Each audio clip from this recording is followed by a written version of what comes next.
Halo teman-teman semua, kali ini saya akan membahas mengenai mata kuliah biokimia umum tentang informasi genetik dan sintesis protein.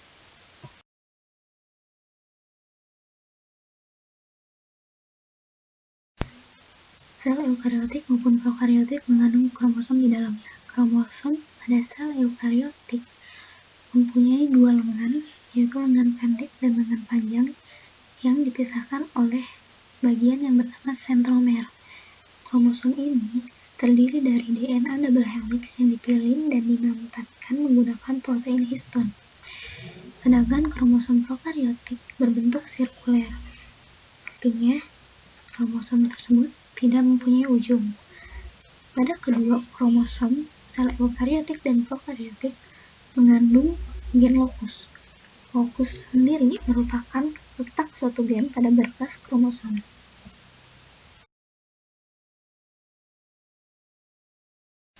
Nah, di slide ini telah disediakan penampakan dari kromosom sel eukariotik. Pada bagian kiri terdapat H1 histon. H1 histon ialah satu dari 5 protein histon yang merupakan komponen kromatin sel eukariotik. Nah, yang bagian bola yang berwarna biru keunguan ialah disebut core of egg histon molecule. Selanjutnya di bawahnya itu ada nukleosom.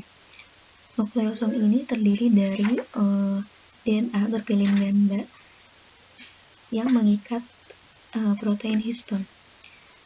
Selanjutnya di bagian paling bawah ada yang disebut dengan DNA molekul, yaitu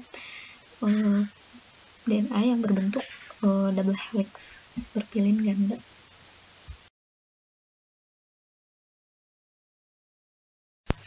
DNA pada setiap organisme mempunyai bentuk yang berbeda. Pada gambar A, DNA lingkar, dan pada gambar B ada DNA superkoil. Setiap organisme mempunyai jumlah kromosom yang berbeda-beda pula, dapat kita lihat pada tabel di sebelah kanan atas.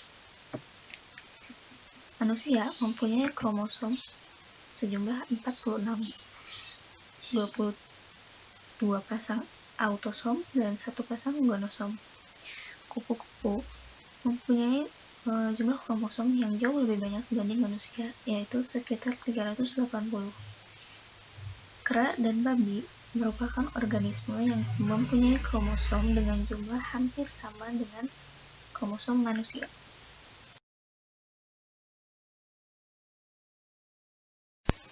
Selanjutnya ada central dogma.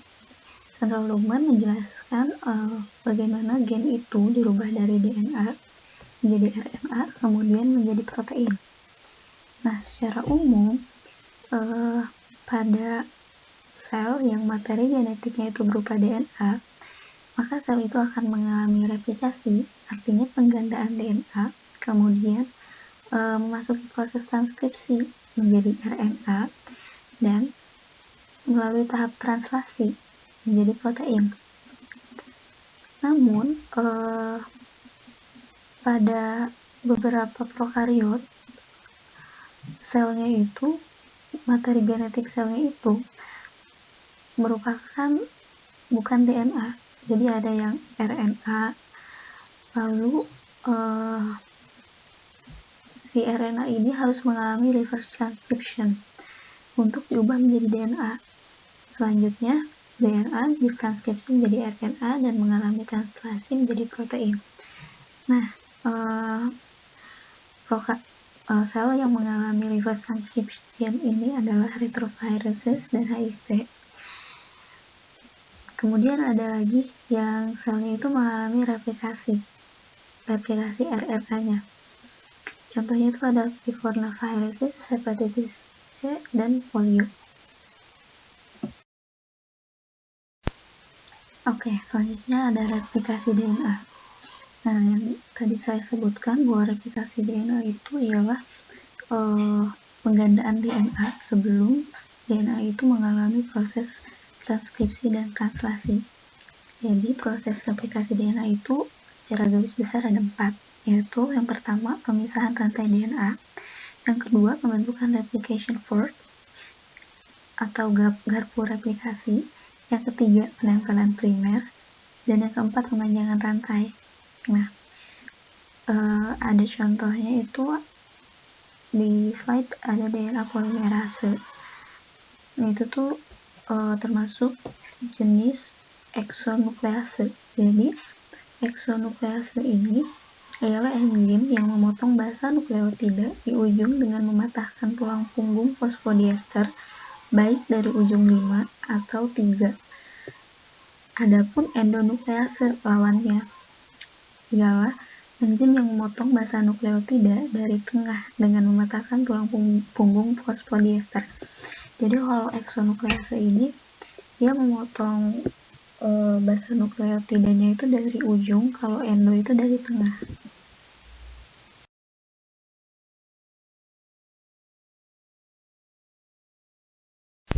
Ya, masuk ke tahap pertama replikasi DNA, yaitu tahap pemisahan rantai DNA. Di sini kita bedakan antara prokariot dan eukariot. Kalau prokariot ialah replikasi DNA dimulai dengan pembukaan daerah dengan urutan unik yang disebut origin of replication atau ORI. Jika pada eukariot, replikasi berlangsung simultan pada banyak tempat yang memiliki urutan konsensus. Nah, urutan konsensus ini ditandai dengan banyaknya pasangan basa nitrogen, adenin, dan timin. AT ya. Biasanya pada prokariot itu dia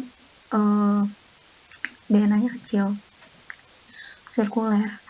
Kalau eukariot itu dia memanjang, sangat banyak gitu ya. Bisa dilihat pada gambar di sebelah kanan slide.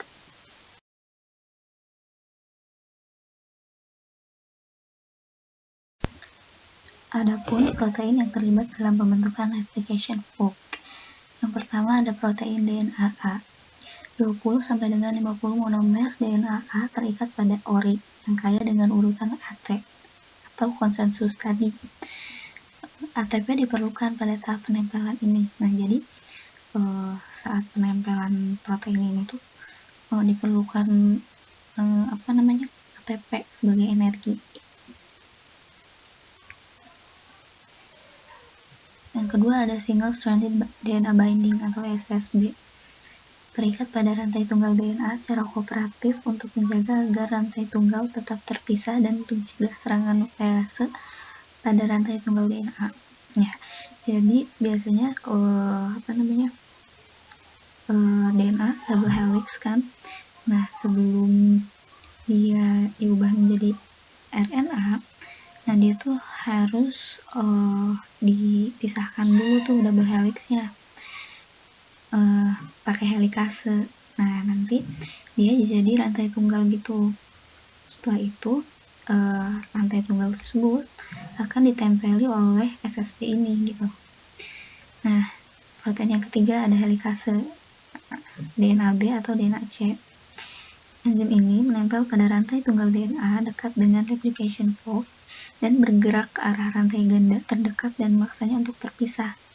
Helikase ini kerjanya juga membutuhkan ATP sebagai energinya gitu. Pada slide ini disediakan gambar yang menjelaskan protein yang terlibat dalam pembentukan garpu replikasi tadi ya. Pada gambar kiri paling atas, nah itu merupakan original of replication. DNA protein tadi menempel pada daerah sebelah kanan, yaitu konsensus sequence yang kaya akan basa AT. Nah, warnanya ada biru-birunya itu. Kemudian gambar di bawahnya menggambarkan pembentukan garpu replikasi. Bagaimana DNA helikase membutuhkan ATP sebagai energi dan menghasilkan ADP dan fosfat anorganik. Selanjutnya, yang tadi saya sebutkan juga setelah DNA-nya terpisah menjadi rantai tunggal, SSB ini mengikat rantai tersebut agar tetap stabil gitu ya. Terus di gambar yang kanan itu ada proses penempelan DNA yang menggunakan ATP. Selanjutnya masuk juga HU dan ATP, dan selanjutnya masuk DNA B, DNA C disertai dengan ATP, dan ada DNA B helisase untuk selanjutnya mengalami proses priming and replication. Arah replikasi DNA polimerase hanya dapat membaca DNA template dari arah 3 ke 5, dan sintesis DNA baru dilakukan pada arah 5 ke 3. Nah, keadaan ini menyebabkan ketidaksamaan mekanisme sintesis pada kedua rantai DNA yang menghasilkan leading strand dan lagging strand. Leading strand ialah rantai di mana arah sintesisnya searah dengan gerak replication fork, yaitu dari arah 5 ke 3, dan disintesis secara kontinu. Adapun lagging strand ialah rantai di mana arah sintesisnya berlawanan dengan gerak replication fork, yaitu arah 3 ke 5. Sintesisnya berlangsung secara diskontinu, yang nantinya akan menghasilkan fragmen Okazaki. Nanti akan membutuhkan beberapa primer juga. Untuk lebih lengkapnya dapat dilihat pada gambar di sebelah kanan, protein apa saja yang terlibat di dalam sintesis DNA ini.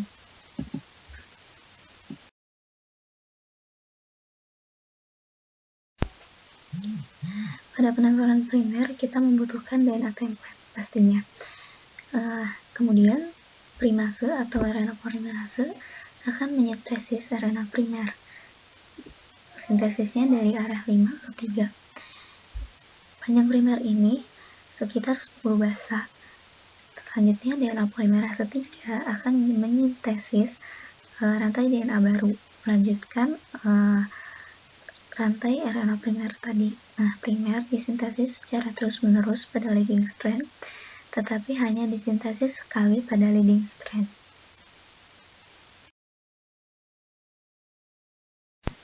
Protein yang terlibat pada perpanjangan rantai. Yang pertama, ada DNA polimerase 3 yang mengkatalisis penambahan nukleotida satu persatu pada ujung 3. Kemudian, pada leading strand, aktivitas enzim ini terhenti ketika sampai pada primer RNA dari fragmen Okazaki sebelumnya. Yang ini akan menghasilkan nick DNA. Kemudian memiliki aktivitas eksonuklease 3 ke 5 yang berfungsi membutuhkan kesalahan pemasangan nukleotida. Yang kedua ada DNA polimerase 1 memiliki aktivitas eksonuklease 5 ke 3 yang berfungsi menghidrolisis primer RNA dan menggantikannya dengan nukleotida. Yang ketiga ada DNA ligase sebagai penyambung spasi atau nick antar rantai DNA hasil sintesis DNA polimerase 3 dan DNA polimerase 1. Perpanjangan rantai pada lagging strand. Jadi lagging strand itu akan menghasilkan banyak nick ya. Nah, si primer ini yang diwarnai oleh hijau akan dihidrolisis menggunakan DNA polimerase 1 menghasilkan nukleotida. Nah, pada proses hidrolisisnya ini menghasilkan RNMPR, ribonukleotida monofosfat, tapi akan masuk yang namanya DNTPS, yaitu deoksiribonukleotida trifosfat. DNTPS ini merupakan substrat untuk DNA polimerase. Selanjutnya, rantai hasil DNA polimerase 1 dan DNA polimerase 3 akan disambungkan oleh DNA ligase menggunakan ATP dan menghasilkan AMP dan fosfat organik atau NMN, yaitu nikotinamid mononukleotida. Pada gambar yang di sebelah kanan itu menggambarkan proses terminasi. Nah, jadi DNA direplikasi dengan cara pembukaan rantai DNA itu ada dua, yaitu searah garpu replikasi dan berlawanan arah, ya. Kemudian menghasilkan kromosom katenasi. Yang selanjutnya oleh DNA topoisomerase 4 menghasilkan kromosom yang terpisah. Nah, topoisomerase 4 ini penting untuk pemisahan kromosom. Rekombinasi antara situs DNA yang homolog. Nah, rekombinasi ini memberi sarana genom dapat berubah menghasilkan kombinasi gen baru. Kemudian rekombinasi homolog juga memungkinkan pertukaran blok gen antar kromosom homolog sehingga menghasilkan keanekaragaman hayati. Frekuensi rekombinasi antara dua situs ini sebanding dengan jarak situsnya. Nah, ada beberapa rekombinasi antara molekul DNA. Pada poin yang pertama, pada poin A, rekombinasi antara molekul DNA yang linear. Nah, jadi kalau yang linear itu ya tinggal dipotong kemudian satu sama lain dipertukarkan gitu ya. Lalu yang kedua, pada poin B itu rekombinasi antara molekul DNA yang linear dan sirkular. Nah, ini contohnya itu pada misalkan kita akan memproduksi insulin. Nah, kita butuh hasil insulinnya itu dibutuhkan dalam jumlah yang banyak. Jadi DNA pada misalkan saja kita ambil dari manusia. Nah, DNA yang mengkode insulin itu kita sisipkan ke dalam plasmid prokariot. Jadi tujuannya nanti untuk mendapatkan hasil produk yang melimpah gitu. Dan yang ketiga, pada poin C ini adalah kombinasi antara molekul DNA yang sirkuler. Jadi ini ada molekul DNA yang sirkuler, yang salah satunya itu dibentangkan kemudian disisipkan ke dalam molekul DNA yang sirkuler yang lainnya gitu. Nah, intinya rekombinasi homolog ini ialah jenis rekombinasi genetika yang urutan nukleotidanya dipertukarkan antara dua molekul yang sama atau identik asam nukleatnya. DNA plasmid pada proses rekombinasi. Plasmid merupakan ekstra kromosomal pada sel prokariot. Plasmid ini digunakan sebagai vektor atau pembawa dalam proses rekombinasi. Mengapa plasmid ini digunakan sebagai vektor? Karena plasmid ini mempunyai keunggulan, dia dapat mereplikasi dirinya sendiri. Nah, kemudian kita akan bahas mengenai transkripsi atau sintesis RNA, dimulai dari pembukaan utus ganda DNA, kemudian penerjemahan rantai DNA menjadi RNA, dan lain sebagainya, yang akan dijelaskan lebih lanjut pada slide-slide berikutnya. Transkripsi dikatalisis oleh DNA dependent RNA polimerase menggunakan ribonukleosida 5-fosfat untuk mesintesis komplemen RNA terhadap template DNA. Nah, ada 3 jenis RNA yang disintesis, yaitu yang pertama messenger RNA atau mRNAs, mengkode urutan asam amino dari satu atau lebih polipeptida. Yang kedua, transfer RNAs atau tRNAs, membaca informasi pada mRNA dan mentransfer asam amino yang sesuai ke dalam rantai polipeptida selama sintesis protein. Yang ketiga, ribosomal RNAs atau rRNAs, bagian dari ribosom berperan dalam sintesis protein. Nah, jadi ketiga jenis RNA ini yang telah disintesis mempunyai fungsinya masing-masing yang akan bekerja pada sintesis protein. Tahap sintesis RNA ada 3 tahap. Yang pertama inisiasi, yang kedua elongasi, dan yang ketiga terminasi. Pada tahap inisiasi ditandai dengan RNA polimerase terikat pada daerah promotor. Pada tahap elongasi, DNA double helix terbuka membentuk transcription bubble. Selanjutnya, subunit sigma melepaskan diri dari koenzim, lalu terjadi sintesis RNA dari arah 5 ke 3. Nah, pada tahap terminasi ini ditandai oleh sinyal terminasi, yaitu struktur hairpin yang diikuti oleh urutan AT atau konsensus. Yang kedua, protein Rho. Nah, terminasi ini bergantung keberadaan protein Rho. Ada dua protein Rho, yaitu Rho dependent dan Rho independent. Rho dependent ditandai dengan daerah Rho ini dikenali oleh RNA polimerase. Setelah itu, RNA polimerase ditempeli protein Rho.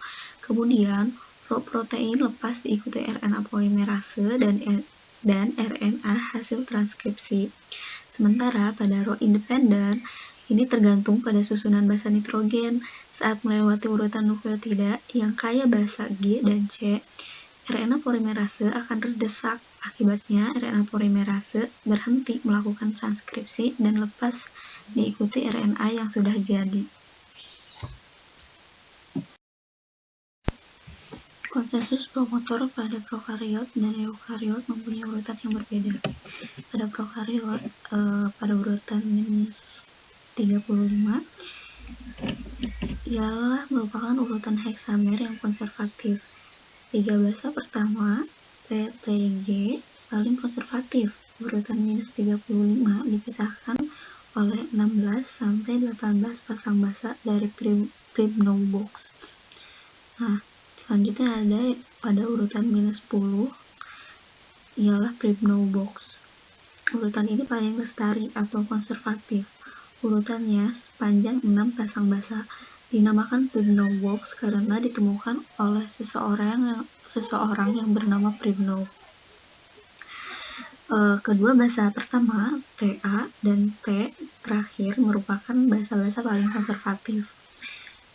Urutan -10 tempat terjadinya inisiasi pembukaan helix oleh RNA polimerase. Nah, jadi urutan -35 dan urutan -10 ini merupakan tempat pelekatan RNA polimerase. Selanjutnya, urutan P1 dan seterusnya itu merupakan struktural gains, artinya tempat transkripsi itu dimulai. Selanjutnya, pada eukariotik, konsensus promotornya berbeda dari prokariotik, yaitu pada urutan -75 yang disebut dengan CAHT box yang kadang-kadang muncul, dan -25 yang disebut Theta box atau Huggins box. Pada CAHT box ini terdapat basa lain pada basa ketiganya. Tahap elongasi, ini terjadi pada daerah yang disebut transcription bubble, di mana rantai DNA ganda dibuka menjadi rantai tunggal, sekitar 17 pasang basa ada pada daerah transcription bubble, dan template DNA diterjemahkan ke dalam urutan RNA.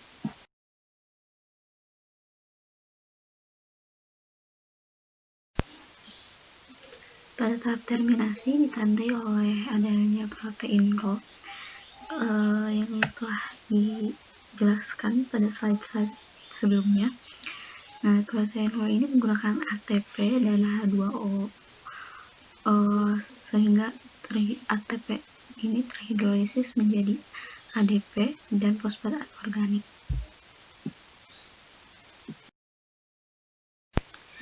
Modifikasi mRNA pada eukariot.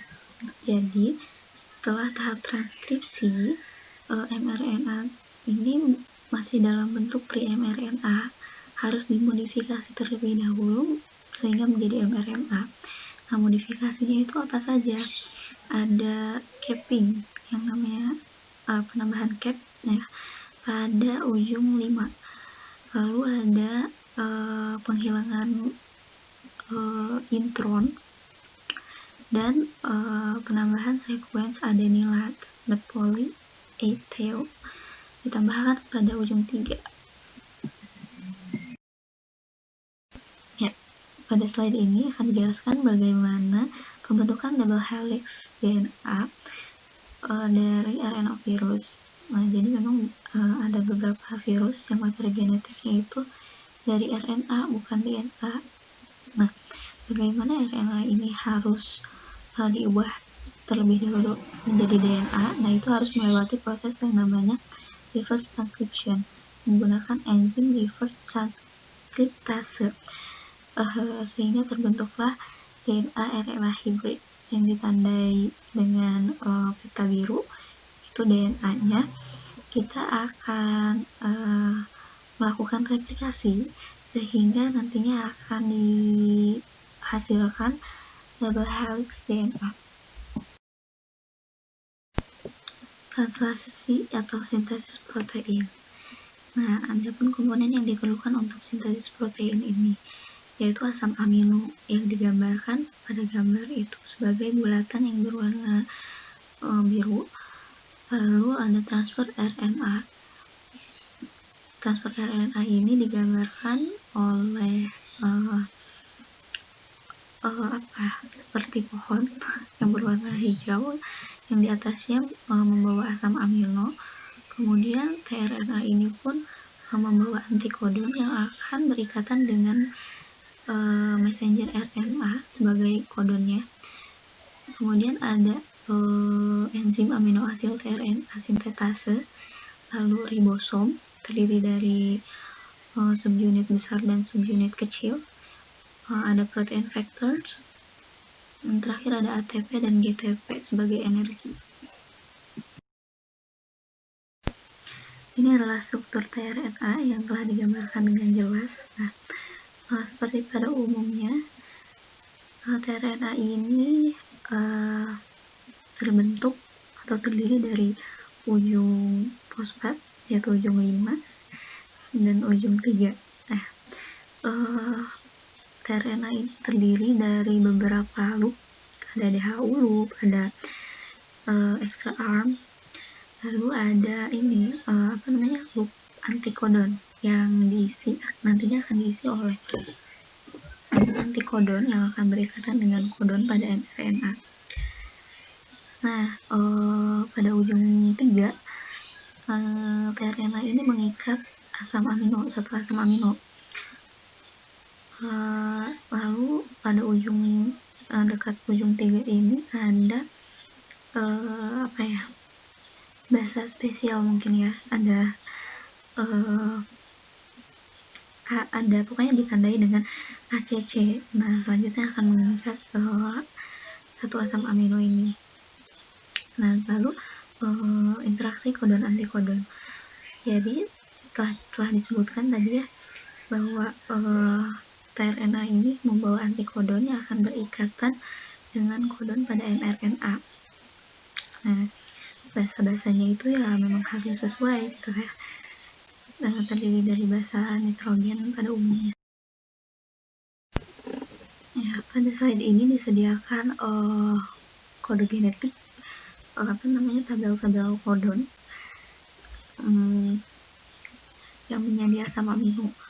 Jadi memang kodon ini adalah urutan basa nukleotida yang terdiri dari 3 nukleotida berurutan atau triplet kodon yang menjadi asam amino tertentu. Nah, biasanya asam amino ini disandi oleh beberapa kodon gitu. Kodon-kodon yang umumnya kita ketahui itu ada metionin sebagai start kodon, dilambangkan dengan kodon AUG, dan ada pun stop kodon. Ada 3 stop kodon dilambangkan dengan kodon UAA, UAG, dan UGA. Nah, asam amino ini juga mempunyai number of kodonnya masing-masing, dapat dilihat pada tabel di sebelah kanan. Hipotesis Hubble. Hipotesis Hubble ini mengatakan bahwa kedua basa pertama harus berpasangan tepat dengan antikodon. Basa ketiga dapat berpasangan dengan basa tidak biasa. Apa sih maksudnya? Nah, coba kita lihat pada gambar yang di sebelah kanan.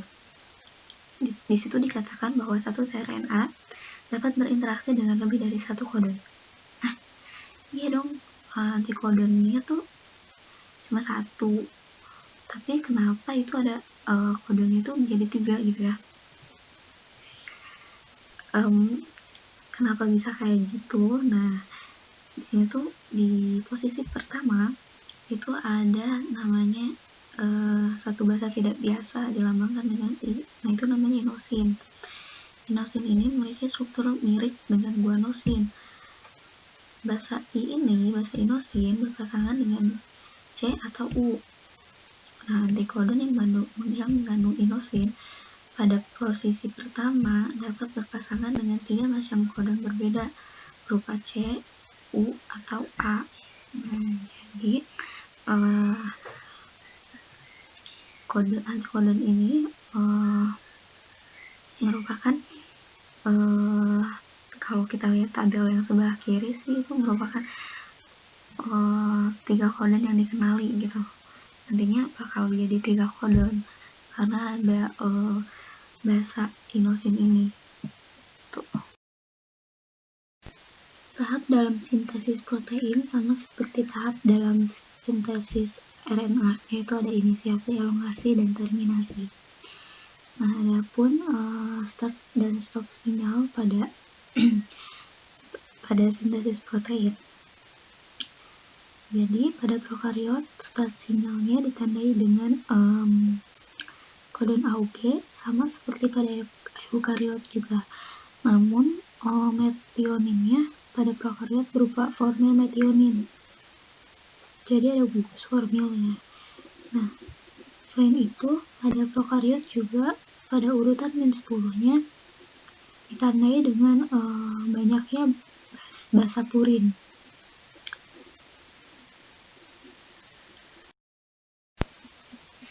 Nah, pada proses translasi ini atau sintesis protein harus terbentuk kompleks terlebih dahulu. Jadi pada tahap inisiasi, pada tahap awal sintesis protein, nah, ribosom subunit kecil mengikat mRNA. Lalu sintesis ini berjalan dari arah 5 ke 3 setelah menemukan kodon AUG atau start kodon tRNA yang membawa asam amino metionin dan antikodon UAC melekat pada mRNA. Nah, pelekatannya ini dia di daerah P site atau situs P. Nah, setelah tRNA ini terikat pada mRNA, ribosom subunit besar akan terikat dengan subunit kecil untuk melengkapi inisiasi. Nah, selain itu pada ribosom subunit besar ada 3 situs. Yang pertama ada situs A atau acceptor site, yang kedua ada situs P, peptidyl site, yang ketiga ada situs E atau exit site. Nah, selanjutnya setelah tahap inisiasi akan masuk ke proses elongasi.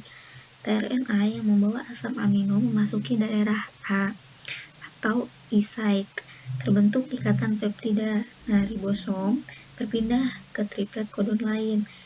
tRNA yang telah melepas asam amino ada di daerah E site. Nah, dia bersiap-siap untuk keluar.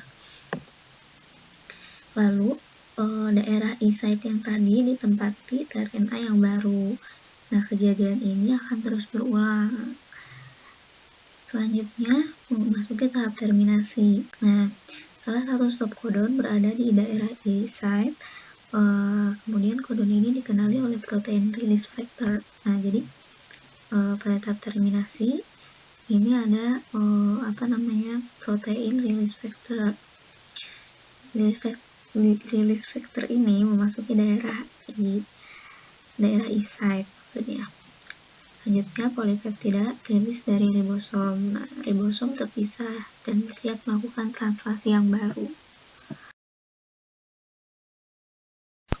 Proses transkripsi DNA dan translasi berlangsung simultan pada prokariot. Nah, maksudnya simultannya apa? Nah, jadi simultan ini adalah ketika proses transkripsi masih berlangsung, nah si mRNA-nya ini sudah digunakan untuk proses translasi. Mengapa bisa ya prokariot proses transkripsi dan translasinya berlangsung simultan?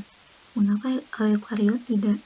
Nah, jadi pada prokariot ini dia selnya tidak mempunyai inti sel, jadi proses transkripsi dan translasi sama-sama berlangsung di sitosol.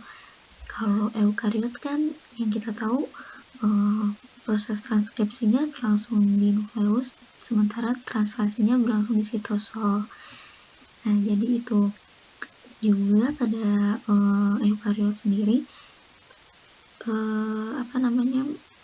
setelah transkripsi harus mengalami proses yang namanya modifikasi transkripsi. Jadi pre-mRNA-nya harus diubah terlebih dahulu, harus dimodifikasi untuk menjadi mRNA. Ekson dan intron. Ekson adalah sekuens yang mengkode protein, namun intron ialah sekuens yang tidak mengkode protein. Nah, intron ini terbentuk pada proses transkripsi, sehingga ada pada rantai pre-mRNA. Agar protein yang dihasilkannya kompleks, maka introns ini harus dihilangkan pada proses splicing, pada modifikasi pasca transkripsi, sehingga akan dihasilkan mRNA yang sudah tidak ada lagi introns dan siap untuk ditranslasikan. Sintesis protein di prokariot dan eukariot. Pada prokariot, sintesis proteinnya berlangsung secara simultan antara transkripsi dan translasi, yaitu di sitosol. Tetapi pada eukariot, transkripsi DNA menjadi mRNA terjadi pada nukleus. Jadi DNA dirubah menjadi pre-mRNA dan pre-mRNA mengalami modifikasi menjadi mRNA. mRNA dikirim keluar nukleus masuk ke sitosol, dan di sitosol terjadi proses translasi menghasilkan protein. Baik, pada slide ini merupakan slide ringkasan dari seluruh bahasan pada kali ini. Nah, jadi di nukleus itu DNA mengalami replikasi, selanjutnya ditranskripsikan menjadi pre-mRNA. Pre-mRNA kemudian mengalami proses modifikasi pasca transkripsi menjadi mRNA. mRNA kemudian ditransport ke sitosol, digunakan untuk proses translasi. Nah, selain itu ribosom yang digunakan pada proses translasi juga dibentuk pada nukleus ya, sehingga protein dihasilkan. Nah, selain itu virus yang mengandung materi genetik DNA dia dapat masuk ke dalam nukleus dan memperbanyak dirinya di sana. Tetapi virus yang mengandung RNA dia mengalami replikasi di dalam sitosol saja. Berikut ini merupakan referensi yang mungkin bisa teman-teman gunakan untuk mempelajari materi sintesis protein ini ataupun materi biokimia lainnya.